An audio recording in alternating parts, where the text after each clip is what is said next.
from a physics perspective, it's called frequency. How we interpret sound, we call it pitch.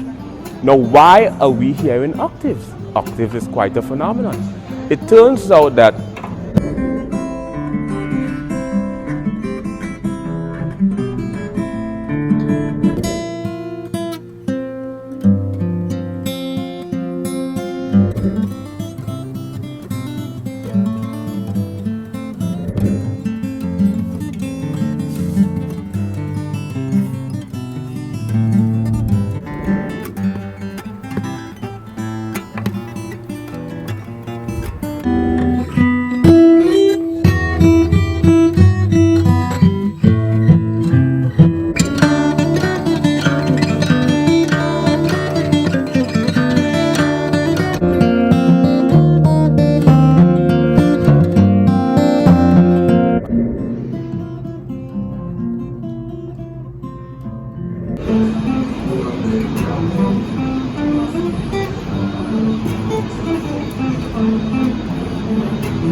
when I try to decipher multidisciplinary